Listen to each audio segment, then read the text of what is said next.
பல ஆயிரம் ஆண்டுகளுக்கு முன்பு அரேபிய பாலைவனத்தில் ஒரு வலிமையான சமூகம் வாழ்ந்தது. அவர்களின் பெயர் மிகவும் வலிமையானவர்களாக இருந்தார்கள். அவர்களின் நகரங்கள் உயரமான தூண்களால் நிரம்பியிருந்தது. அவர்களைப் போல சக்தி வாய்ந்த மக்கள் உலகில் வலிமை அவர்களை அகந்தையிலும் பெருமையிலும் ஆழ்த்தியது. அவர்கள் அல்லாஹ்வை மறந்து சிலைகளை உருவாக்கி அவற்றை வழிபட ஆரம்பித்தார்கள். அந்த நேரத்தில் அல்லாஹ் அவர்களுக்குள் இருந்து ஒரு தூதரை அனுப்பினார், நபி ஹூத் அலைஹிஸ்ஸலாம். அவர் மக்களிடம் கூறினார், மக்களே,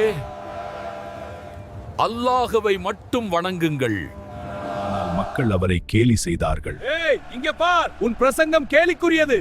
ஆனால் நபி ஹூத் அலைஹிஸ்ஸலாம் அவர்களை தொடர்ந்து அழைத்தார். அவர்கள் தொடர்ந்து அழைத்தார். அவர் எச்சரித்தார், நீங்கள் திருந்தவில்லை என்றால் அல்லாஹ்வின் தண்டனை வரும். நீர் இல்லை, பயிர்கள் இல்லை, மக்கள் துன்பப்பட்டார்கள். ஒரு நாள் வானத்தில் ஒரு பெரிய கருமேகம் தோன்றியது. மழை வருகிறது. ஆனால் அது மழை இல்லை. அல்லாஹ்வின் தண்டனை. காற்று புயல் ஆரம்பித்தது.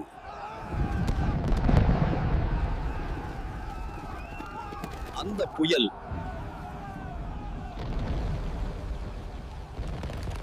அவர்களின் நகரங்களை அழித்தது. பயத்தில் ஓடினர்கள்.